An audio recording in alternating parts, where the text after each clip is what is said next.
ನಮಸ್ಕಾರ. ಇವತ್ತು ನಿಮ್ಮ ಮುಂದೆ ಕ್ರೈಮ್ ಫೈಲ್ನ ಒಂದು ವಿಶೇಷವಾದ ಪುಟ ತೆರೀತಾ ಇದ್ದೀನಿ. ಭಟ್ಕಳ ಈ ಹೆಸರನ್ನ ನೀವು ಸಾಕಷ್ಟು ಕಾರಣಗಳಿಗೆ ಕೇಳಿರ್ತೀರಿ. ಹೌದು, ಭಟ್ಕಳ ಅನ್ನೋ ಉತ್ತರ ಕನ್ನಡ ಜಿಲ್ಲೆಯ ಈ ತಾಲೂಕಿನ ಹಿಂದೆ ಅಂಥ ಒಂದು ಚರಿತ್ರೆನೇ ಇದೆ. ಒಂದು ಕಾಲದಲ್ಲಿ ಜೈನ ಅರಸರ ಕೇಂದ್ರವಾಗಿತ್ತು. ಹೊಯ್ಸಳರ, ವಿಜಯನಗರದ ಅರಸರ ಆಳ್ವಿಕೆಗೂ ಒಳಪಟ್ಟಿದ್ದ ಭಟ್ಕಳ ನಂತರ ಸಾಕಷ್ಟು ಬದಲಾವಣೆಗಳನ್ನ ಕಾಣುತ್ತೆ.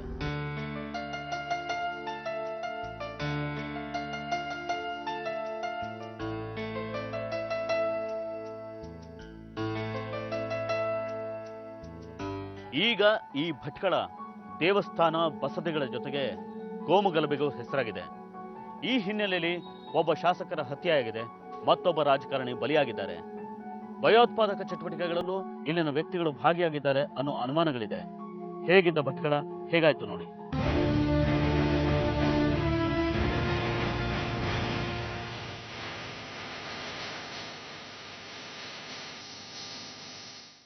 ನಮ್ಮ ಮೇಲೆ ನಿರಂತರವಾಗಿ ಶೋಷಣೆ ನಡೀತಾ ಇದೆ. ಶತಮಾನಗಳಿಂದಲೂ ಯುದ್ಧದ ಹೆಸರಲ್ಲಿ ದಾಳಿ, ಈಗ ಭಯೋತ್ಪಾದನೆ ಹೆಸರಲ್ಲಿ ದಾಳಿ. ಜಗತ್ತಿನಲ್ಲಿ ನಮಗೆ ಅಂತ ಇರೋ ದೇಶ ಇದೊಂದೇ ರೀ. ಇಲ್ಲಿ ಬದುಕಬೇಕು ನಾವು.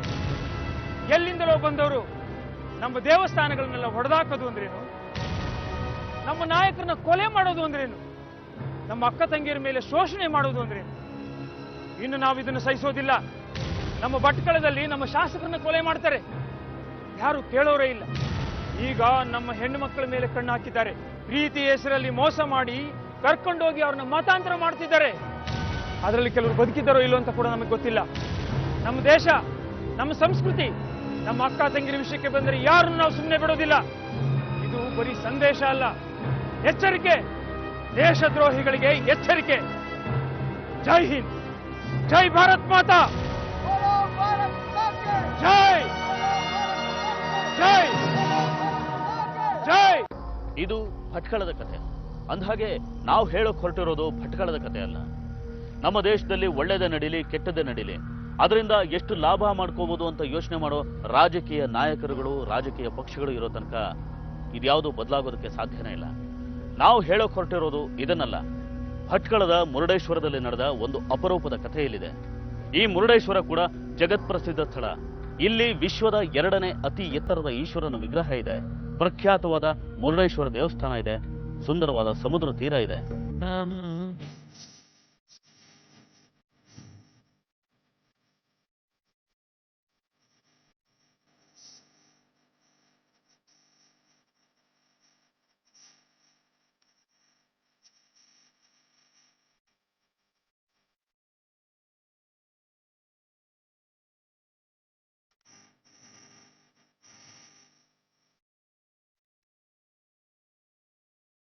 ಇಂಥ ಮುರುಡೇಶ್ವರ ಅನ್ನೋ ಪುಣ್ಯ ಸ್ಥಳದಲ್ಲಿ ನಮ್ಮ ಇವತ್ತಿನ ಕ್ರೈಮ್ ಫೈಲ್ನ ಸಂಚಿಕೆಯ ಕಥಾನಾಯಕಿ ಯಮುನಾ ಕೂಡ ಇರ್ತಾಳೆ.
ಮಾದೇವಿ, ಎಲ್ಲ ನಿನ್ ಮಗಳು? ದೇವಸ್ಥಾನಕ್ಕೆ ಹೋಯ್ತ್ಲೆ, ಪೂಜೆ ಮಾಡ್ಕೊಂಡ್ ಬರೋದ್ ಬೇಡ್ದ? ಬರ್ತ್ಲೆ ಬಿಡಿ. ಬರ್ತಲು ಸರಿ, ಗಂಟೆ 7:30 ಆಯ್ತು. ಕೆಲ್ಸಕ್ಕೆ ತಡ ಆಗ್ತಿಲ್ಯಾ? ಅಪ್ಪಯ್ಯ, ನಾವೆಲ್ಲ ಕೆಲಸ ಮಾಡ್ತೀವಲ್ಲ, ಅವಳ ಕೆಲ್ಸಕ್ಕೆ ಹೋಗ್ಬೇಕು? ಒಂದ್ ಒಳ್ಳೆ ಹುಡುಗನ್ ನೋಡಿ ಮದ್ವೆ ಮಾಡ್ಬಿಡುವ ಬೇಗ. ಎಂತ ಅಣ್ಣ, ಬೇಗ ಮದ್ವೆ ಮಾಡಿ ನನ್ನನ್ನ ಮನೆಯಿಂದ ಓಡಿಸಿ ಬಿಡುವ ಪ್ಲಾನ್ ಮಾಡಿದ್ಯಾ? ಮೊದ್ಲು ಈ ಮನೆಗೆ ಅದ್ಗೆ ಬರ್ಲಿ, ಆಮೇಲೆ ನನ್ ಗಂಡನ್ ಮನೆಗೆ ಹೋಗ್ತೇನೆ. ಮೊದ್ಲು ನಿಂದು, ಆ ನಂತರ ನಂದು. ಬಿಡೋ, ನಾನು ಅಪ್ಪಯ್ಯನೇ ಕೇಳ್ತೀನಿ. ಅಪ್ಪಯ್ಯ, ನಿನ್ಗೆ ಮೊದ್ಲು ಅಳಿಯ ಬೇಕಾ ಅಥವಾ ಸೊಸೆ ಬೇಕಾ? ಇಬ್ರು ಬೇಕು. ಮೊದ್ಲು ಯಾರ್ ಬೇಕು ಹೇಳಪ್ಪಯ್ಯ? ಮೊದ್ಲು ಅಳಿಯನೇ ಬೇಕು. ಈ ಗಂಡಸ್ರೆಲ್ಲ ಒಂದೇನೆ, ನನ್ನ ಅಮ್ಮನ ಹತ್ರನೇ ಕೇಳ್ತೀನಿ. ಅಮ್ಮ, ನಿನ್ಗೆ ಮೊದ್ಲು ಅಳಿಯ ಬೇಕಾ ಅಥವಾ ಸೊಸೆ ಬೇಕಾ? ಮೊದ್ಲು ನೀನ್ ಬೇಗ ಬಟ್ಟೆ ಬದಲಾಯಿಸಿ ಬೇಗ ಸಾಯಿಬರ್ ಮನೆ ಕೆಲ್ಸಕ್ ಹೋಗು. ಬೇಗ ಅಲ್ಲಿ ಕೆಲ್ಸ ಮುಗಿಸ್ಕೊಂಡ್ ಬಾ. ಆಮೇಲೆ ನಾನ್ ಹೇಳ್ತೆ ನಂಗ್ ಮೊದ್ಲು ಅಳಿಯ ಬೇಕಾ ಮಗಳು ಬೇಕಾ ಅಂತ. ಹೋಗ ತಡ ಆಯ್ತ. ಸರಿ. ಅಮ್ಮ, ಹೋಗ್ ಬರ್ತೆ. ಮಧ್ಯಾಹ್ನ ಬೇಗ ಬಾ, ಕೆಲ್ಸಕ್ಕೆ ರಜಾ ಹಾಕಿದೀನಿ. ನಿನ್ನ ಬಟ್ಕಡೆ ಕರ್ಕೊಂಡು ಹೋಗ್ಬೇಕು. ಎಂತಕ್ಕೆ? ನಿನಗೆ ಸೀರೆ ಕೊಡ್ಸೋಣ ಅಂತ. ಹೌದಾ, ಆಯ್ತಾಯ್ತು, ಬೇಗ ಬರ್ತೆ. ಅಮ್ಮ, ಹೋಯ್ ಬರ್ತೆ. ಮಗ ಹುಷಾರ, ಬೇಗ ಬಾ. ಯಮುನಾ ಮುರುಡೇಶ್ವರ ಮಾವಳ್ಳಿ ಹಿರೇದೊಮ್ಮಿಯ ನಾಗಪ್ಪ ನಾಯ್ಕ ಹಾಗೂ ಮಾಧವಿ ದಂಪತಿಗಳ ಪ್ರೀತಿಯ ಮಗಳು. ಕೂಲಿ ಮಾಡಿಕೊಂಡು ಜೀವನ ನಡೆಸ್ತಾ ಇದ್ದ ಕುಟುಂಬದ ಯಮುನಾ ಕೂಡ ಅಲ್ಲೇ ಹತ್ರದಲ್ಲಿರೋ ಮೊಹಮ್ಮದ್ ಸಾದಿಕ್ಕನ್ ಅವ್ರ ಮನೆಗೆ ಮನೆ ಕೆಲಸಕ್ಕೆ ಹೋಗಿ ಬರ್ತಾ ಇದ್ಲು. ಬೆಳಿಗ್ಗೆ 8ರಿಂದ ಮಧ್ಯಾಹ್ನ 12ವರೆ ತನಕ ಕೆಲಸ ಮುಗಿಸಿ ವಾಪಸ್ ಬರ್ತಾ ಇದ್ಲು. ಇದು ಅವಳ ನಿತ್ಯದ ಅಭ್ಯಾಸ. ಯಾವತ್ತೂ ಹೋಗೋ ಹಾಗೆ ಯಮುನಾ ಆವತ್ತು ಮೊಹಮ್ಮದ್ ಸಾದಿಕ್ ಮನೆಗೆ ಕೆಲಸಕ್ಕೆ ಹೋಗ್ತಾಳೆ. ಆದ್ರೆ ಅದು ಅವಳ ಬದುಕಿನ ಕಡೆಯ ದಿನ ಅನ್ನೋದು ಕಣ್ಣಿಗೆ ಕಾಣದೇ ಇರೋ ವಿಧಿಗೆ ಬಿಟ್ರೆ ಬೇರೆ ಯಾರಿಗೂ ಗೊತ್ತಾಗೋದಿಲ್ಲ, ಸ್ವತಃ ಯಮುನಾಗೂ ಕೂಡ. ಅಕ್ಟೋಬರ್ 23, 2010 ಬೆಳಿಗ್ಗೆ 8:30.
ಎಂತ, ನೀವ್ಯಾಕ್ ಬಂದದ್ದು?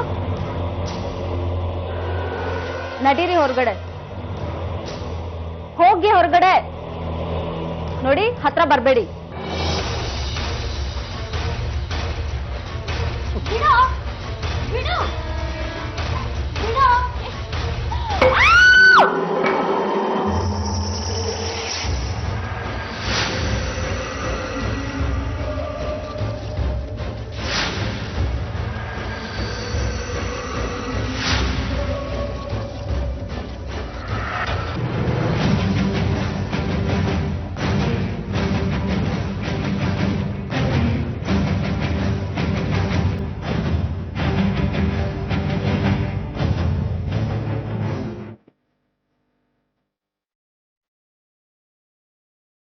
ಅಲ್ಲ, ಗಂಟೆ 2 ಆಯ್ತು.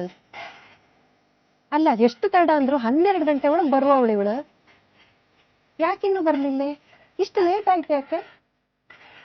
ಅದೆಷ್ಟು ಹೇಳಿದ್ರು ಕೇಳೋದಿಲ್ಲ. ತಿಂಗಳು 300 ರೂಪಾಯಿ ಸಂಬಳ. 300 ರೂಪಾಯಿ ಸಂಬಳಕ್ಕೆ ಬೆಳಿಗ್ಗೆ ಸಂಜೆ ತನಕ ಕೆಲಸ ಮಾಡ್ಬೇಕಾ?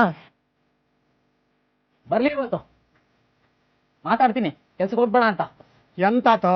ಯಾರು ಕೆಲ್ಸಕ್ಕೆ ಹೋಗೋದು ಬೇಡ? ನಿಮ್ಮ ಮಗಳು ಇನ್ನೂ ಮನೆಗೆ ಬರ್ಲಿಲ್ಲ. ಹೌದಾ? ಗಂಟೆ 2 ಆತಲ್ಲ. ಆ ಸಾಯಿಬರ ಮನೆಗೆ ಅಂತ ಬಜ್ಜುಂಟಂತ. ನೀ ಇಲ್ಲಿ ಕುಂತ್ಕಾದ್ರೆ ಅವಳು ಬರ್ತಲಾ? ಸಾಯಿಬರ ಮನೆಗೆ ಹೋಗಿ ಕರ್ಕೊಂಡ್ ಬಾ. ಹೌದೇ, ಅದೇ ಸಮ. ನಾನೇ ಹೋಗ್ ಬರ್ತೆ. ಮಗ ರವಿ, ಈಗ ನೀನ್ ಒಂಚೂರು ಇದನ್ನ ನೋಡ್ಕೋ. ಅಲ್ಲ, ಇವಳಿಗೂ ಬುದ್ಧಿ ಬೇಡ್ದ? ಅವ್ರ ಕೆಲ್ಸ ಹೇಳ್ತಾನೆ ಇದ್ರಂತ ಇವಳು ಮಾಡ್ತಾನೆ ಇರುದಾ? ಎಲ್ಲ ನಿನ್ನ ಹಾಗೆಯ, ನಿನ್ನ ಮಗಳಲ್ದ. ನಾನು ಬರ್ಲಾ? ಬೇಡ ಮಗ, ನೀನ್ ಗಂಜಿ ನೋಡ್ಕೋ, ಅಪ್ಪನಿಗೆ ಗಂಜಿ ಹಾಕ, ನಾನ್ ಬೇಗ ಹೋಗ್ ಬರ್ತೆ.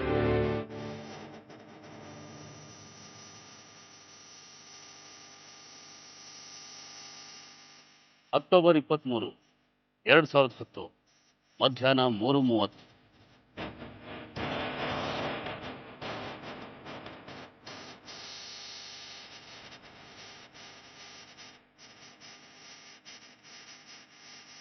ಯಮುನಾ, ಯಮುನಾ,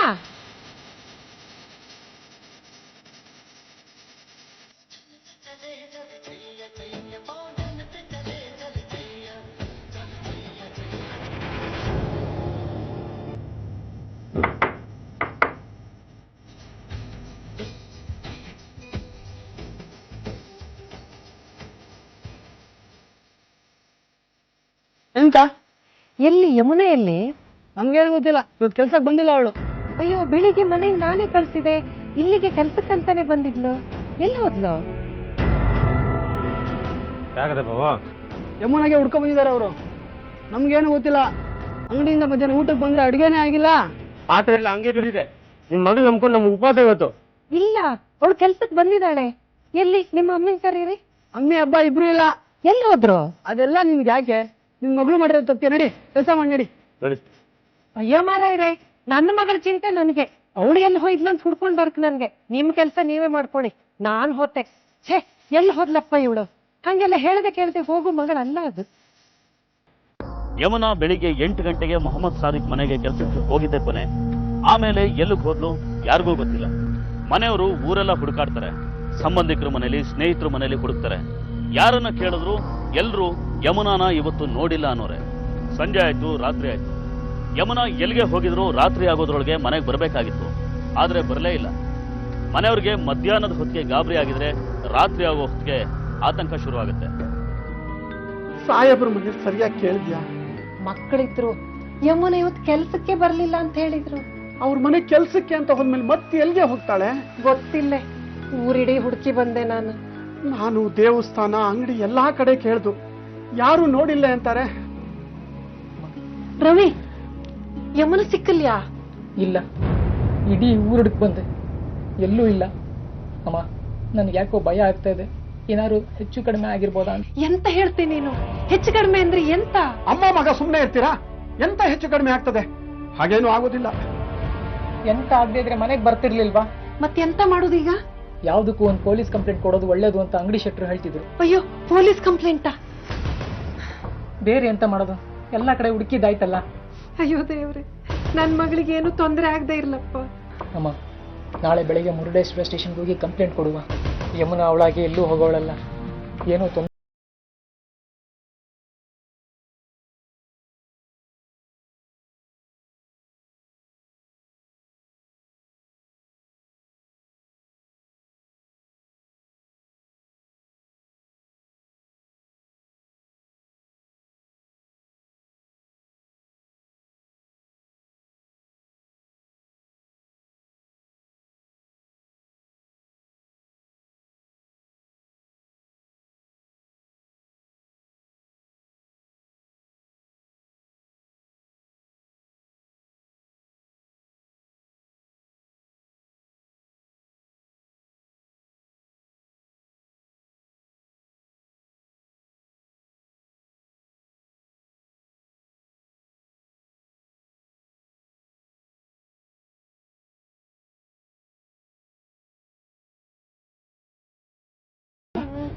ಅಪ್ಪ, ಎಂತ ಇದು?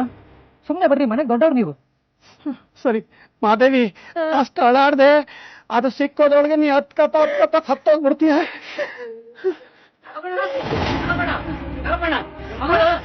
ಎಂತ ನನ್ನ ಮಗಳಿಗೆ ಕೊನೆಯಾಗ್ಬಿಟ್ಟಿದ್ದಾಳೆ.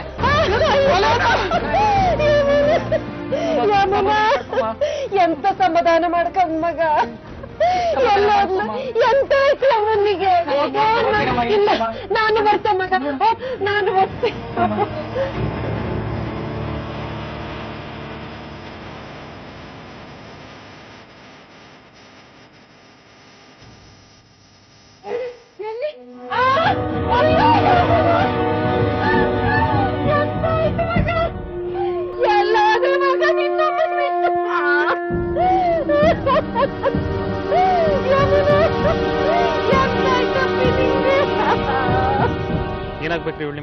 ನನ್ನ ತಂಗಿ ಸರ್.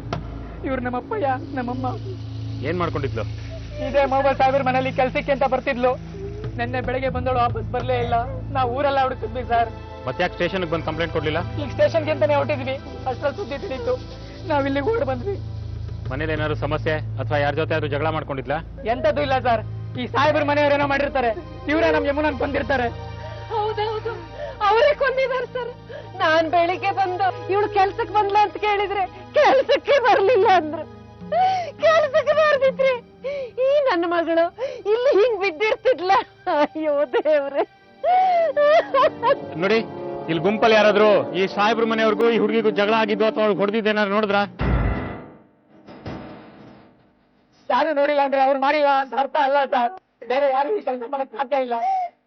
ಹೌದು, ಅವ್ರು ಬೀಗ ಹಾಕಿ ಓಡೋಗಿರೋದೇ ಸಾಕ್ಷಿ. ಇಲ್ಲಾಂದ್ರೆ ಯಾಕೆ ಹೋಗ್ತಿದ್ರು ಅವರು? ಎಲ್ರೂ ಸಮಾಧಾನ ಮಾಡ್ಕೊಳ್ಳಿ. ಮೊದಲು ಬಾಡಿ ಪೋಸ್ಟ್ ಮಾರ್ಟಮ್ ಆಗ್ಲಿ, ಆಗ ಕೊಲೆ ಕಾರಣ ಏನು ಅನ್ನೋದು ಗೊತ್ತಾಗುತ್ತೆ. ಅಲ್ಲಿವರೆಗೂ ಯಾರು ಯಾವುದೇ ತೀರ್ಮಾನಕ್ಕೆ ಬರಬೇಡಿ. ಇದಕ್ಕೆ ಬೇರೆ ಬಣ್ಣ ಕಟ್ಟೋದಕ್ಕೆ ಹೋಗ್ಬೇಡಿ. ಕೊಲೆಗಾರ ಯಾರೇ ಆಗಿರ್ಲಿ ಅವ್ರನ್ನ ಕಂಡಿಡಿದು ಶಿಕ್ಷೆ ಕೊಡಿಸೋ ಜವಾಬ್ದಾರಿ ನಮ್ದು. ಅಲ್ಲಿವರೆಗೂ ಯಾರು ಗಲಾಟೆ ಮಾಡಬಾರ್ದು. ಇಲ್ಲ, ನಾವ್ ಇವ್ರನ್ನ ಸುಮ್ಮನೆ ಬಿಡೋದಿಲ್ಲ. ನೀವು ಕಂಡಿಡಿಯೋಷ್ಟಲ್ಲಿ ಇವ್ರು ಊರ್ ಬಿಟ್ಟೋಗಿರ್ತಾರೆ. ನೋಡಿ, ಸಮಾಧಾನ ಮಾಡ್ಕೊಳ್ಳಿ. ಯಾರ್ಯಾರ ಮೇಲೆ ಅನುಮಾನ ಪಟ್ಕೊಂಡು ಏನೇನೋ ತೀರ್ಮಾನ ತಗೋಬೇಡಿ. ಬಟ್ರೆ ಬಾಡಿನ ಕೂಡಲೇ ಪೋಸ್ಟ್ ಮಾರ್ಟಮ್ ಕಳಿಸೋ ವ್ಯವಸ್ಥೆ ಮಾಡಿ. ಆಮೇಲೆ ನೀವಿಬ್ರು ಇಲ್ಲೇ ಇದ್ಕೊಂಡು ಸಾದಿಕ್ ಆಗ್ಲಿ ಅವ್ರ ಮನೆಯವರಾಗ್ಲಿ ಯಾರೇ ಬಂದು ಕೂಡಲೇ ನಂಗೆ ಇನ್ಫಾರ್ಮ್ ಮಾಡಿ. ಆಮೇಲೆ ಗಲಾಟೆ ಆಗ್ದಿರೋ ನೋಡ್ಕೊಳ್ಳಿ, ಸರಿನಾ?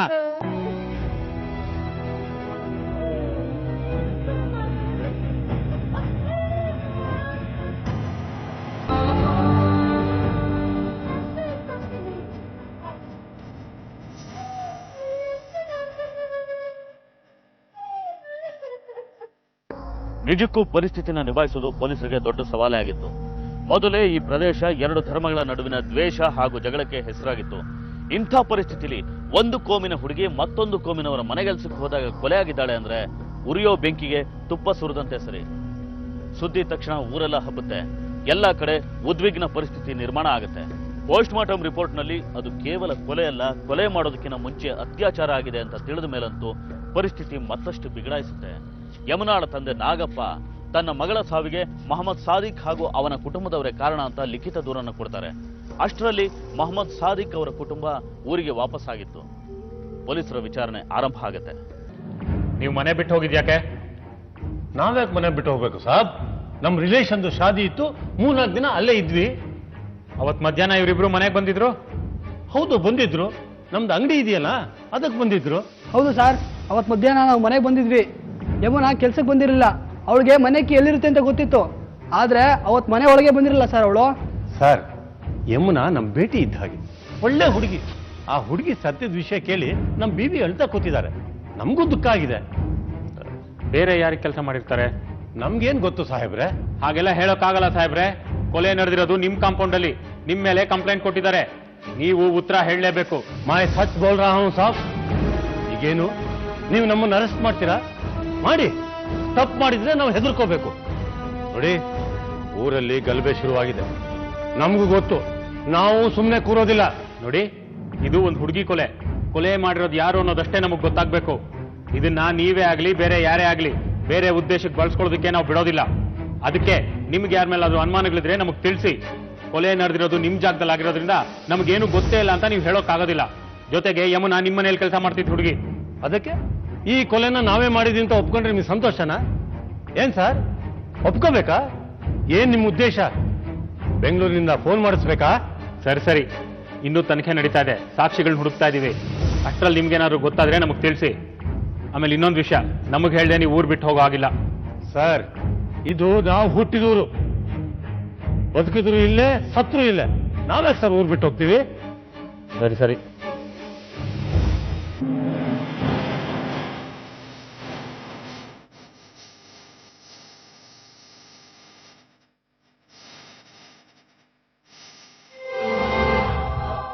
ಪೊಲೀಸರು ನ್ಯಾಯ ಕೊಡಿಸ್ತಾರೆ ಅಂತ ಕುಂತ್ರೆ ಆಗೋದಿಲ್ಲ. ಅವ್ರನ್ನ ಮುಟ್ಟೋದಕ್ಕೆ ಪೊಲೀಸರಿಗೂ ಧೈರ್ಯ ಇಲ್ಲ. ಅವ್ರಿಗೆ ನಾವೇ ಏನಾದ್ರೂ ಮಾಡ್ಬೇಕು. ಎಂತ ಮಾಡ್ಬೇಕು ಅಂತಿದ್ಯಾ? ಒಬ್ಬಳ ಕತೆ ಹೀಗಾತು, ಈಗ ನೀ ಏನಾದ್ರೂ ತೊಂದರೆ ಮಾಡ್ಕೋಬೇಕು ಅಂತಿದ್ಯಾ? ನಾಗಪ್ಪಣ್ಣ, ಯಮುನಾ ನಿಮ್ಮನೆ ಹುಡುಗಿ ಅಲ್ಲ, ನಮ್ಮನೆ ಹುಡುಗಿ. ನಾವು ಸುಮ್ಮನಿದ್ರೆ ಮತ್ತೊಂದು ಮಾಡ್ತಾರೆ. ನಾವು ಹೆದರ್ಕೊಂಡು ಕೈ ಕಟ್ಟಿ ಕುತ್ಕೊಂಡಿದೀವಿ ಅಂತ ತಿಳ್ಕೊಂಡಿದ್ದಾರೆ ಅವರು. ಅಣ್ಣನ್ ಫೋನ್ ಮಾಡಿ ವಿಷಯ ತಿಳಿಸ್ತೇನೋ ಗಣೇಶ? ತಿಳಿಸ್ತೇ ಅಣ್ಣ. ಅಣ್ಣ ಎಲ್ಲರ ಹತ್ರ ಮಾತಾಡಿದಾರಂತೆ. ಏನು ಹೆದರಬೇಡಿ, ನಾನಿದ್ದೀನಿ, ಏನ್ ಬೇಕಾದ್ರೂ ಮಾಡಿ ಅಂತ ಹೇಳ್ದ. ರವಿ ನಾವಿನ್ ಸುಮ್ಮನಿರೋದು ಬೇಡ, ನುಗ್ಗಿ ಗಲಾಟೆ ಮಾಡೋಣ. ಯಾರ ಕೈ ಸಿಗ್ತಾರೋ ಅವ್ರನ್ನ ಸುಮ್ಮನೆ ಬಿಡೋದು ಬೇಡ, ಬುದ್ಧಿ ಕಲಿಸ್ಬೇಕು ಅವ್ರಿಗೆ. ರವಿ, ಪೊಲೀಸರಿದ್ದಾರೆ, ನೋಡ್ಕೊಳ್ತಾರಪ್ಪ. ಆಮೇಲೆ ನಿಂಗೇನಾರು ಹೆಚ್ಚು ಕಡಿಮೆ ಆದ್ರೆ ಏನ್ ಮಾಡೋದು? ಗಲಾಟೆ ಆದ್ರೆ ಯಾರಿಗೇನಾರು ಆಗ್ಬೋದಲ್ವಾ? ಮದೇವಕ್ಕ, ನೀವು ಸುಮ್ಮನಿರಿ. ನಿಮ್ ಮಗನ್ ಜವಾಬ್ದಾರಿ ನನಗ್ ಬಿಡಿ. ನಾವು ಅವ್ರಿಗೆ ಸರಿಯಾದ ಪಾಠ ಕಲಿಸ್ಬೇಕು. ನಮ್ಮನೆ ಹೆಣ್ಮಕ್ಳು ಅಂದ್ರೆ ಏನ್ ಅನ್ಕೊಂಡಿದಾರ ಅವರು? ಹಲೋ, ಸರಿ ಸರಿ ಅಣ್ಣ. ಅಣ್ಣ, ಪೊಲೀಸರು ಅವ್ರ ಮನೆಯಿಂದ ಹೊರಟಿದಾರಂತೆ. ಸರಿ, ಹಾಗಾದ್ರೆ ಬೇಗ ಹೊರಡೋಣ. ಅವ್ರು ಮುರುಡೇಶ್ವರದಿಂದ ಬರೋದ್ರೊಳಗೆ ನಮ್ ಕೆಲಸ ಮುಗಿಸ್ಬೇಕು. ನಡ್ರ.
ಯಮುನಾ ಅನ್ನೋ ಹುಡುಗಿಯ ಸಾವಿನ ಪ್ರಕರಣ ದಿನದಿಂದ ದಿನಕ್ಕೆ ವಿಕೋಪಕ್ಕೆ ಹೋಗುತ್ತೆ. ಎರಡೂ ಕೋಮಿನವರು ಪ್ರತಿಭಟನೆಗೆ ಇಳಿತಾರೆ. ಪೊಲೀಸ್ನವರು ಪರಿಸ್ಥಿತಿನ ದೊಡ್ಡ ಅನಾಹುತ ಆಗದೆ ಇರೋ ತರ ನಿಯಂತ್ರಣ ಮಾಡ್ತಾರೆ. ಆದ್ರೂ ಕೆಲವು ಘರ್ಷಣೆಗಳು ನಡೀತಾನೆ ಇರುತ್ತವೆ. ಅನುಮಾನ ಬಂದವ್ರನ್ನ ಬಂಧಿಸಿ ವಿಚಾರಣೆ ನಡೆಸೋ ವಾತಾವರಣನೂ ಅಲ್ಲಿರಲಿಲ್ಲ. ಈ ಸಂದರ್ಭದಲ್ಲಿ ಕೊಲೆಗಾರರನ್ನ ಪತ್ತೆ ಹಚ್ಚೋದಕ್ಕಿಂತ ಕಾನೂನು ಸುವ್ಯವಸ್ಥೆ ಕಾಪಾಡೋದು ಪೊಲೀಸರಿಗೆ ದೊಡ್ಡ ಸವಾಲಾಗಿತ್ತು. ಇದರ ನಡುವೆನೆ ಪೊಲೀಸರು ತನಿಖೆನ ಚುರುಕುಗೊಳಿಸ್ತಾರೆ. ಹಾ ಸರ್, ಇಲ್ಲ ಸರ್, ಇನ್ನೂ ಯಾರನ್ನೂ ಅರೆಸ್ಟ್ ಮಾಡಿಲ್ಲ. ಇನ್ವೆಸ್ಟಿಗೇಷನ್ ಮಾಡ್ತಾ ಇದೀವಿ. Okay sir, okay sir. ಈ ಎ ಸಿ ರೂಮಲ್ಲಿ ಕೂತ್ಕೊಂಡು ಆರ್ಡರ್ ಮಾಡೋರಿಗೆ ಎಲ್ಲಿ ಗೊತ್ತಾಗುತ್ತೆ ನಮ್ಮ ಕಷ್ಟ? ಏನಾಯ್ತು ಸರ್? ಅದೇ ರೀ, ಆ ಯಮುನಾ ಮರ್ಡರ್ ಕೇಸು. ಆರೋಪಿಗಳನ್ನ ಅರೆಸ್ಟ್ ಮಾಡಿ ಅಂತ ಮಿನಿಸ್ಟರ್ ಕಡೆಯಿಂದ ಪ್ರೆಷರ್ ಬರ್ತಾ ಇದೆಯಂತೆ. ಇಲ್ಲಿ ಯಾರನ್ನು ಮುಟ್ಟಿದ್ರು ಊರೇ ಹತ್ಕೊಂಡು ಉರಿತಾ ಇದೆ. ಸರ್, ಆ ಕೇಸಿಗೆ ಸಂಬಂಧಪಟ್ಟ ಹಾಗೆ ಮೊಬೈಲ್ ನೆಟ್ವರ್ಕ್ ಡೀಟೇಲ್ಸ್ನ ತರಿಸಿದ್ದೀವಿ. ಆ ಹೊತ್ತಿನಲ್ಲಿ ಅಲ್ಲಿ ಯಾರ್ಯಾರಿದ್ರು ಅಂತ ಗೊತ್ತಾಗಿದೆ. ಎಲ್ಲ ಡೀಟೇಲ್ಸ್ ಸ್ಟಡಿ ಮಾಡಿ ಒಂದು ಫೈನಲ್ ಲಿಸ್ಟ್ ರೆಡಿ ಮಾಡಿ ಸರ್. ಖಾಸಿಂ, ನಾಜಿರ್, ಗಣೇಶ್. ಈ ಖಾಸಿಂ ನಾಜಿರ್ ಅಂದ್ರೆ ಆ ಮೊಹಮ್ಮದ್ ಸಾದಿಕ್ ಮಕ್ಕಳಲ್ವಾ? ಹೌದು ಸರ್. ಓ, ಹಾಗಿದ್ರೆ ಅವ್ರದ್ದೇ ಇರ್ಬೇಕು ಈ ಕೆಲಸ. ದೊಡ್ಡದಾಗಿ ಮಾತಾಡ್ತಿದ್ರಲ್ವಾ? ಹೋಗಿ ಎಳ್ಕೊಂಬನ್ರಿ, ವಿಚಾರಿಸೋಣ. ಸರಿ ಸರ್.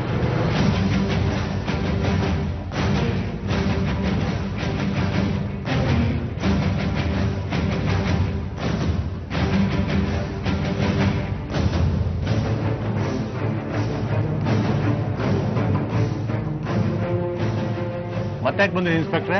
ನಮ್ಮ ಮನೆ ಮುಂದೆ ಗಲಭೆ ಆದಾಗ ಬರ್ಲಿಲ್ಲ, ಈಗ ಬರ್ತಾ ಇದ್ದೀರಾ? ನೀವು ಒಳಗೆ ಆರಾಮಾಗಿ ಕುತ್ಕೊಂಡಿದ್ರಿ, ನಾವು ಬಂದ ಮೇಲೆ ಗಲಾಟೆ ನಿಂತಿದ್ದು. ಈಗ ಬಂದ್ ವಿಚಾರ? ಎಲ್ಲಿ ನಿಮ್ಮ ಮಕ್ಕಳು?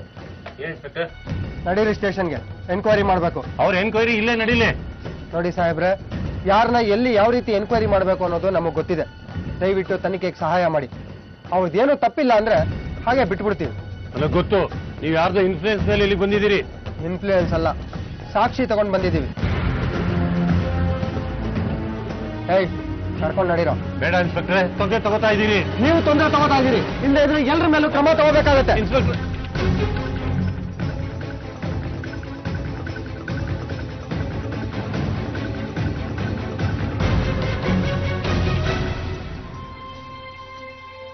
ನಿಮ್ಮನ್ನ ನೀವು ತುಂಬಾ ಬುದ್ಧಿವಂತರು ಅಂತ ಅನ್ಕೋಬೇಡಿ. ಇಲ್ಲಿ ನೋಡಿ, ನೆಟ್ವರ್ಕ್ ಡೀಟೇಲ್ಸ್. ಕೊಲೆ ನಡೆದ ಸಮಯದಲ್ಲಿ ನೀವಿಬ್ರು ಅದೇ ಏರಿಯಾದಲ್ಲಿ ಇದ್ರಿ. ಮಾವಳ್ಳಿ ಟವರಲ್ಲಿ ನಿಮ್ಮ ನಂಬರ್ ಬಂದಿದೆ ನೋಡಿ. ಯಾವ ಟೈಮು ಸರ್? ಬೆಳಗ್ಗೆ 8 ಗಂಟೆ. ಹೌದು ಸರ್, ಆ ಟೈಮಲ್ಲಿ ನಾವು ಅಲ್ಲಿದ್ದೀನಿ ನಿಜ. ಹಿಂದಿನ ದಿವಸ ಮದುವೆಗೆ ಹೋದವರು ಬೆಳಿಗ್ಗೆ ಅಂಗಡಿ ಓಪನ್ ಮಾಡಕ್ ಹೋಗಿದ್ವಿ. ನೋಡಿ, ನೀವಾಗ ನೀವು ನಿಜ ಒಪ್ಕೊಂಡ್ರೆ ಸರಿ, ನಾನು ಬಾಯ್ ಬಿಡಿಸಿದ್ರೆ ಚೆನ್ನಾಗಿರೋದಿಲ್ಲ. ಇಲ್ಲ ಸಾಬ್, ನಾವು ಆ ಹುಡುಗಿ ಕೊಲೆ ಮಾಡಿಲ್ಲ ಸಾಬ್. ಆದ್ರೆ ನೀವು ಅವತ್ತು ಅಲ್ಲೇ ಇದ್ರಿ. ಹೌದು ಸರ್, ಅವತ್ತು ಬೆಳಗ್ಗೆ 8 ಗಂಟೆಗೆ ಅಂಗಡಿಗೆ ಬ್ಯಾಂಕ್ ಮ್ಯಾನೇಜರ್ ಬಂದಿದ್ರು. 11:00 ಅವ್ರ ಜೊತೆನೇ ಇದ್ವಿ. ಬೇಕಾದ್ರೆ ಆ ಬ್ಯಾಂಕ್ ಮ್ಯಾನೇಜರ್ ನಂಬರ್ ಕೊಡ್ತೀನಿ, ನೀವೇ ವಿಚಾರಿಸಿ. ಸರಿ, ಅದನ್ನ ಇಲ್ಲಿ ಬರೀರಿ. ಮತ್ತೆ ಮನೆಗೆ ಎಷ್ಟೊತ್ತಿಗೆ ಹೋದ್ರಿ? ಮಧ್ಯಾಹ್ನ ಊಟಕ್ಕೆ ಅಂತ ಹೋದ್ವಿ ಸರ್. ಅಲ್ಲಿ ಯಮುನಾ ಇರಲಿಲ್ಲ, ಅಡಿಗೆನೂ ಆಗಿರ್ಲಿಲ್ಲ. ಅವ್ರ ತಾಯಿ 3 ಗಂಟೆಗೆ ಬಂದು ಅವ್ರ ಮಗಳನ್ನ ವಿಚಾರಿಸಿದ್ರು. ನಾವು ಕೆಲ್ಸಕ್ಕೆ ಬಂದಿಲ್ಲ ಅಂತ ಹೇಳಿ ಕಳ್ಸಿದ್ವಿ. ಅವತ್ತು ರಾತ್ರಿ ನೀವೆಲ್ಲಿದ್ರಿ? ಅವತ್ತು ಸಂಜೆ ನಾವು ಮದುವೆಗೆ ವಾಪಸ್ ಹೊಟ್ಟೋದ್ವಿ ಸರ್. ಅವತ್ತು ಬೆಳಗ್ಗೆಯಿಂದ ನಿಮ್ಮ ಮನೆ ಹಿಂದ್ಗಡೆ ಇರೋ ಶೆಡ್ಡಲ್ಲಿ ಯಮುನಾ ಬಾಡಿ ಇತ್ತು. ಅದು ನಿಮಗೆ ಗೊತ್ತಿಲ್ವಾ? ನಾವು ಆ ಕಡೆ ಹೋಗೇ ಇಲ್ಲ ಸರ್, ಆದ್ರಿಂದ ಗೊತ್ತಾಗಿಲ್ಲ. ಅದಿರ್ಲಿ, ಆ ಯಮುನಾ ಎಂತ ಹುಡುಗಿ? ತುಂಬಾ ಒಳ್ಳೆ ಹುಡುಗಿ ಸರ್. ಯಾರ ಜೊತೆ ಆದ್ರೂ ಪ್ರೀತಿ ಪ್ರೇಮ? ಇಲ್ಲ ಇಲ್ಲ ಸರ್, ನಮಗೆ ತಿಳಿದಿರೋ ಹಾಗೇನಿಲ್ಲ.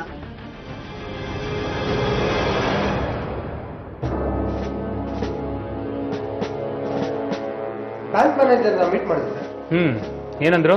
ಆ ನಾಸಿರು ಮತ್ತೆ ಕಾಸಿಮು ಬೆಳಗ್ಗೆ 8 ಗಂಟೆಯಿಂದ 11 ಗಂಟೆ ತನಕ ಆ ಮ್ಯಾನೇಜರ್ ಜೊತೆ ಇದ್ದಿದ್ದು ನಿಜ ಸರ್. ಅವರಲ್ದಿರ ಇನ್ನೂ ಇಬ್ರು ಅದಕ್ಕೆ ಸಾಕ್ಷಿ ಹೇಳಿದ್ದಾರೆ. ಜೊತೆಗೆ 8:15 ಯಾವುದೋ ಒಂದು ಅಪ್ಲಿಕೇಶನ್ಗೆ ಸೈನ್ ಕೂಡ ಹಾಕಿದ್ದಾರೆ. ಮತ್ಯಾರು ಮಾಡಿರ್ಬೋದು? ಆ ನೆಟ್ವರ್ಕ್ ಫೈನಲ್ ಲಿಸ್ಟ್ ಅಲ್ಲಿ ಇನ್ನೂ ಒಂದು ಹೆಸರಿತ್ತಲ್ವಾ? ಹೌದು ಸರ್, ಗಣೇಶ್. ಆ ಗಣೇಶ್ ಯಾರು ಅಂತ ಪತ್ತೆ ಹಚ್ಚಿ. ಓಕೆ.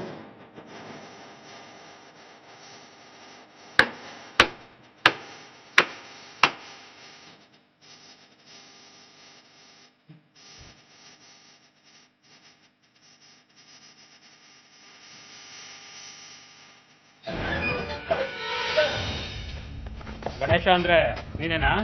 ಹೌದು. ಮೊನ್ನೆ 23ನೇ ತಾರೀಕು ಎಲ್ಲಿದ್ದೆ ನೀನು? ಅಂದ್ರೆ ಅದೇ ಯಮುನನ್ ಕೊಲೆ ಆದ ದಿನ ಎಲ್ಲಿದ್ದೆ ಅಂತ. ಅವತ್ತು ನಾನು ಮಂಗಳೂರಿನಲ್ಲಿದ್ದೆ. ಓಹೋ, ನೀನು ಮಂಗಳೂರಲ್ಲಿದ್ದೆ. ನಿನ್ ಮೊಬೈಲು ಇಲ್ಲಿ ಮುರುಡೇಶ್ವರದಲ್ಲಿತ್ತಾ? ಇಲ್ಲ, ನನ್ನ ಮೊಬೈಲ್ ನಾನು ತಗೊಂಡೋಗಿದ್ದೆ. ಹಾಗಾದ್ರೆ ಈ ನಂಬರ್ ನಿಂದೆ ಅಲ್ದೇನಾ? ಇಲ್ಲ, ಸುಳ್ಳು ತಗೊಳ್ಬೇಡ. ಈ ನಂಬರು ನಿನ್ನ ಹೆಸರಲ್ಲೇ ರಿಜಿಸ್ಟರ್ ಆಗಿರೋದು. ಹೌದು ಮಾರಾಯರೆ, ಆದ್ರೆ ಇದು ನಾನು ಉಪಯೋಗಿಸ್ತಾ ಇಲ್ಲ. ಮತ್ತೆ ಇದು ನನ್ನ ಸ್ನೇಹಿತ ವೆಂಕಟೇಶ ಉಪಯೋಗಿಸ್ತಾನೆ. ವೆಂಕಟೇಶ ಎಲ್ಲಿ ಸಿಗ್ತಾನವನು?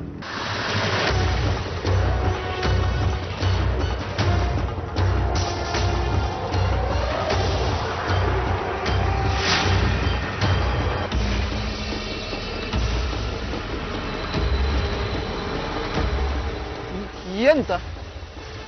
ನೀನೇನ ವೆಂಕಟೇಶ ಅಂದ್ರೆ? ನಾನೇ. 23ನೇ ತಾರೀಕು ಎಲ್ಲಿದ್ದೆ ನೀನು? ಯಾವ 23? ಯಮುನಾ ಕೊಲೆ ಆಯ್ತಲ್ಲ ಅವತ್ತು. ದಿನ ಎಲ್ಲಿರ್ತೀನಿ ಮಾರಾಯರೆ, ದೋಣಿನಲ್ಲಿ ಕೆಲ್ಸಕ್ಕಿರ್ತೀನಿ. ಅವತ್ತು ಅಲ್ಲೇ ಇದ್ದೆ. ಸುಳ್ಳು ಹೇಳ್ಬೇಡ. ನಿನ್ನ ಮೊಬೈಲ್ ನೆಟ್ವರ್ಕ್ ಎಲ್ಲ ಚೆಕ್ ಮಾಡಿದೀವಿ.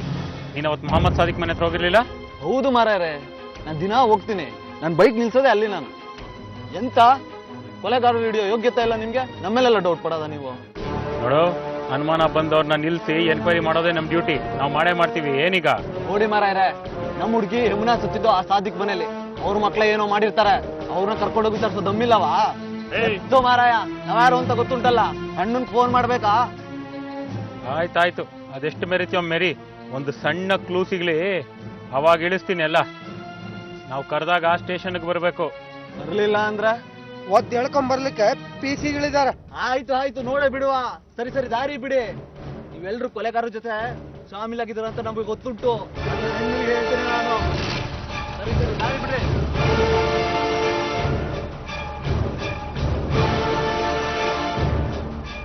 ಸರ್, ನನಗೇನೋ ವೆಂಕಟೇಶನ್ ಮೇಲೆ ಅನುಮಾನ ಸರ್. ಇಲ್ಲದೆ ಇದ್ರೆ ಅವ್ನು ಯಾಕೆ ಸರ್ ಆ ರೀತಿ ಎಗರಾಡ್ತಾನೆ? ಅವನ್ಗೆ ತನ್ನೊಬ್ಬ ದೊಡ್ಡ ಹೋರಾಟಗಾರ ಅಂತ ಅನಿಸ್ಬಿಟ್ಟಿದೆ. ಈ ಘಟನೆಯಲ್ಲಿ ಬೇರೆ ತನ್ನೊಬ್ಬ ಲೀಡರ್ ಅಂತ ಅನ್ಕೊಂಡ್ಬಿಟ್ಟಿದ್ದಾನೆ. ಇಂಥವ್ರಿಗೆ ತಮ್ಮನ್ನ ಯಾರು ಪ್ರಶ್ನೆ ಮಾಡಬಾರ್ದು ಅನ್ನೋ ಕೊಬ್ಬೇರೆ ಇರುತ್ತೆ. ಅದಕ್ಕೆ ಅಷ್ಟೊಂದು ಎಗರಾಡ್ತಿರ್ತಾನೆ. ಅವನು ಯಾವ ಸೀಮೆ ಲೀಡರ್ ಸರ್? ನಾನು ವಿಚಾರಿಸಿದೆ. ಇವತ್ತವರೆಗೂ ಯಾವುದೇ ಒಂದು ಹೋರಾಟ ಪ್ರತಿಭಟನೆ ಕೂಡ ಮಾಡಿಲ್ಲ. ಯಾವುದೋ ಒಂದು STD ಬೂತ್ ಹಾಕೊಂಡಿದ್ದ. ಅಲ್ಲಿಗೆ ಬರ್ತಾ ಇದ್ದಿದ್ದು ಒಂದು ಹುಡುಗಿನ ಲವ್ ಮಾಡಿ ಮದುವೆ ಆಗಿದ್ದಾನೆ. ಈಗ ಬೋಟ್ನಲ್ಲಿ ಮೀನ್ ಹಿಡಿಯೋ ಕೆಲ್ಸಕ್ಕೆ ಹೋಗ್ತಾ ಇದೆ. ಅವನ್ಗೆ ಈ ಯಮುನಾ ಜೊತೆ ಏನಾದ್ರು ಸಂಪರ್ಕ ಆಯ್ತಾ? ವಿಚಾರಿಸಿದೆ. ಊರಲ್ಲಿ ಎಲ್ರೂ ಹಾಗೆ ಪರಿಚಯ ಇತ್ತು, ಆದ್ರೆ ಅಂತ ಕಾಂಟ್ಯಾಕ್ಟ್ಸ್ ಏನಿರ್ಲಿಲ್ಲ ಸರ್. ಒಂದು ಕೆಲಸ ಮಾಡಿ, ಆ ಮೊಹಮ್ಮದ್ ಸಾದಿಕ್ ಮನೆ ಅಕ್ಕಪಕ್ಕದಲ್ಲಿ ಇವನ್ ಬಗ್ಗೆ ವಿಚಾರಿಸಿ, ಏನಾದ್ರೂ ಕ್ಲೂ ಸಿಗ್ಬಹುದು. ಸರಿ ಸರ್.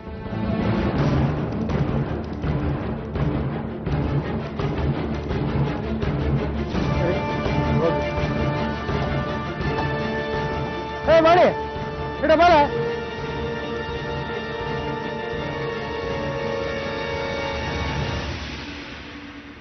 ಎಂತ ನಿನಗೆ ವೆಂಕಟೇಶ ಗೊತ್ತಾ? ನಿನಗೆ? ಹಾ ಗೊತ್ತಿತ್ತು. ಅವನು ಯಾವಾಗ್ಲೂ ಇಲ್ಲೇ ಓಡಾಡ್ತಾ ಇರ್ತಾನ? ಹಾ ಇದೇ ದಾರಿಲಿ ಹೋಗ್ಬೋದು ಅವನು. ಹೆಂಗೆ? ಹಾ ಬೈಕಲ್ಲಿ ಹೋಗ್ಬೋದು ಅವನು. ಆದ್ರೆ ಅವನ ಮನೆಗೆ ಇಲ್ಲಿಂದ ಬೈಕ್ ನಲ್ಲಿ ಹೋಗೋಕ್ ದಾರಿ ಇಲ್ವಲ್ಲ? ಅವನಿಲ್ಲ ಸಾಹೇಬ್ರ ಮನೇಲಿ ಗಾಡಿ ನಿಲ್ಸ್ಕೊಂಡು ಮನೆಗೆ ಹೋಗ್ಬೋದು. ಬೆಳಿಗ್ಗೆ ಇಲ್ಲಿ ಗಾಡಿ ತಕೊಂಡು ಕೆಲ್ಸಕ್ಕೆ ಹೋಗ್ಬೋದು. ಎಷ್ಟು ಗಂಟೆಗೆ? ಗಂಟೆ ಗೊತ್ತಿಲ್ಲ, ಅಂದಾಜೊಂದು 8 ಗಂಟೆಗೆ ಹೋಗ್ಬೋದು ಅವನು. ಆದ್ರೆ ಹುಡುಗಿ ಕೊಲೆ ಆಯ್ತಲ್ಲ, ಅದನ್ನಂತ ಈ ಗಾಡಿ ನಿಲ್ಸ್ಕೊಂಡಿಲ್ಲ ಅವನಿಲ್ಲಿ. ಮೊದ್ಲು ಹೋಗ್ತಿದ್ದ ಕಡೆ ಕೆಲಸ ಬಿಟ್ಟಿರ್ಕ.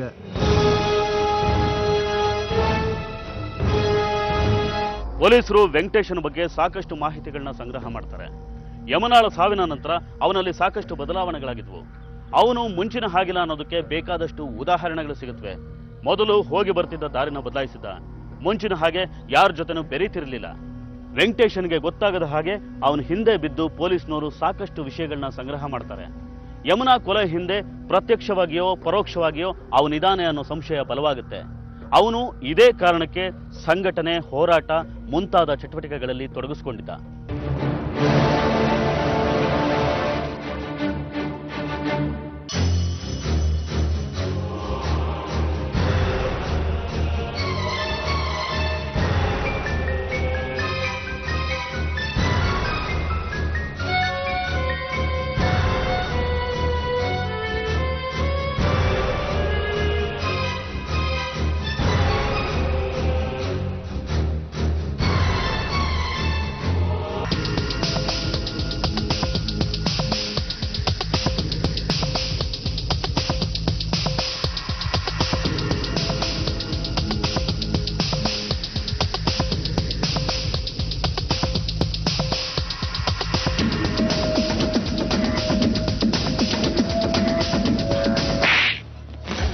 ಹೊಡಿಯೋದು ನಾನು ಗೊತ್ತುಂಟಲ್ಲ, ನನ್ಗೆ ಹೊಡೆಯೋದು ಜನರಿಗೇನೋ ಗೊತ್ತಾರೆ, ನಿಮ್ಗೆ ಸುಮ್ಮನೆ ಬಿಡೋದಿಲ್ಲ.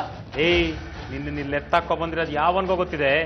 ನಿನ್ನ ಇಲ್ಲೇ ಹೂತ್ ಹಾಕಿದ್ರು ಸುದ್ದಿ ಹೊರಗೋಗಲ್ಲ. ಪಗಳ ಎಂತ ಹೊಗಳೋದು? ನನ್ ಹೊಡೆದ್ರೆ ಸುಮ್ಮನಿರೋದಿಲ್ಲ.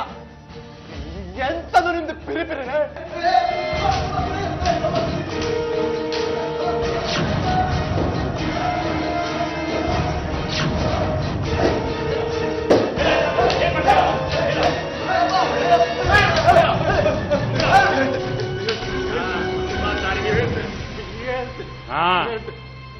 ನಾನು ಸಾಹೇಬ್ರ ಮನೆ ಹತ್ರ ಯಾವಾಗ್ಲೂ ಗಾಡಿ ನಿಲ್ಲಿಸ್ತಿದ್ದೆ. ಅವಳನ್ನ ಯಾವಾಗ್ಲೂ ನೋಡ್ತಿದ್ದೆ. ಅವಳು ತುಂಬಾ ಚಂದ ಕಾಣ್ತಿದ್ಲು. ಅದಕ್ಕೆ ಒಳ್ಳೊಳ್ಗೆ ಆಸೆ ಉಟ್ಕೊಂತು. ಅವತ್ತು 8 ಗಂಟೆಗಳು ಬಂದ್ಲು. ಅವತ್ತು ತಿಳಿತು ಸಾಹೇಬ್ರ ಮನೆಗೆ ಯಾರು ಇಲ್ಲ ಅಂತ.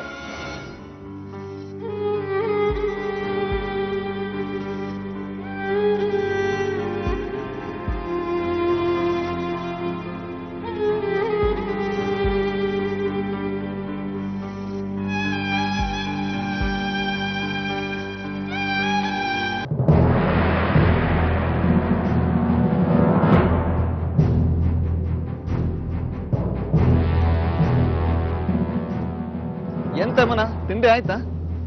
ಆಯ್ತು.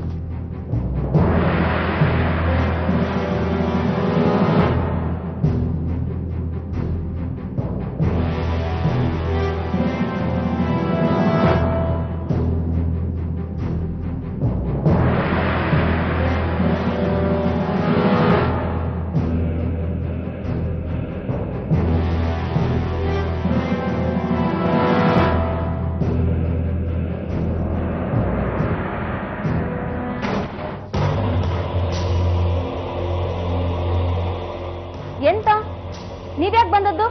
ಅದು ನಾನು ಹೋಗಿ ಹೊರಗಡೆ.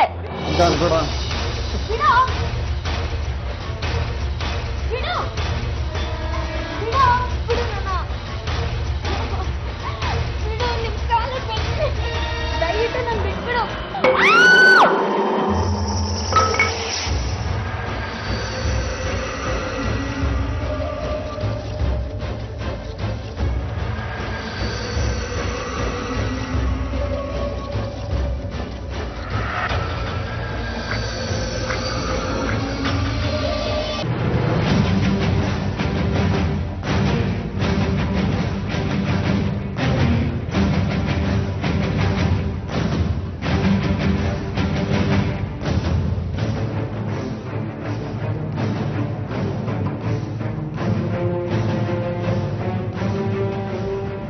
ಹಂಗೆ ಬಿಟ್ರೆ ವಿಷಯ ಎಲ್ರಿಗೂ ಗೊತ್ತಾಗ್ತದಂತ ಕೊಲೆ ಮಾಡಿಬಿಟ್ಟೆ.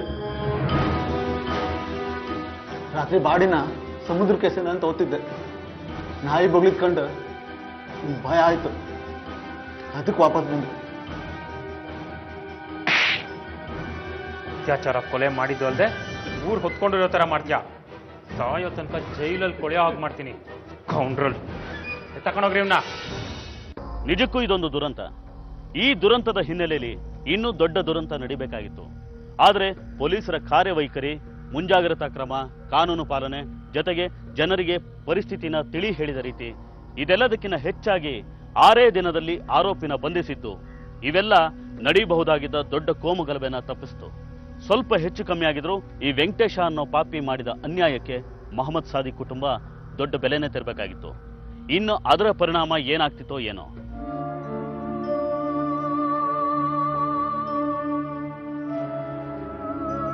ಬನ್ನಿ ಬನ್ನಿ ಕೂತ್ಕೊಳ್ಳಿ.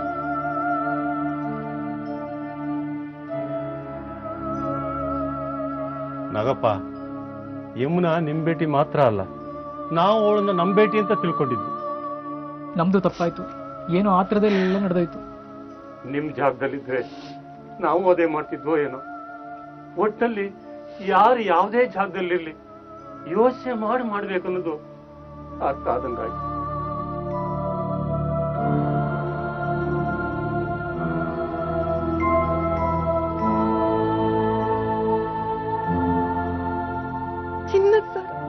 ಹೌದು, ಇದು ಯಮುನಾ ಮದ್ವೆಗೆ ಅಂತ ನನ್ನ ಮಕ್ಳಿಗೆ ಹೇಳಿ ಮಾಡಿಸಿದ್ದೆ.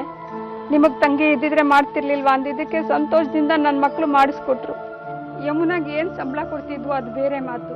7 ವರ್ಷ ನಮ್ಮನೆ ಮಗಳಾಗಿ ನಮ್ ಜೊತೆ ಕೆಲಸ ಮಾಡ್ಕೊಂಡಿದ್ಲು. ಅವಳ ಮದ್ವೆ ಸಮಯದಲ್ಲಿ ಇದನ್ನು ಕೊಟ್ಟು ಮದ್ವೆ ಖರ್ಚನ್ನು ನೋಡ್ಕೋಬೇಕು ಅಂತ ನಾವೆಲ್ಲ ಮಾತಾಡ್ಕೊಂಡಿದ್ವಿ. ಆದ್ರೆ ಅವಳೆ ಹೋದ್ಮೇಲೆ ಚಿನ್ನ ಸರ ಇಟ್ಕೊಂಡು ಏನ್ ಮಾಡ್ಲಿ ಅಮ್ಮ ನಾನು.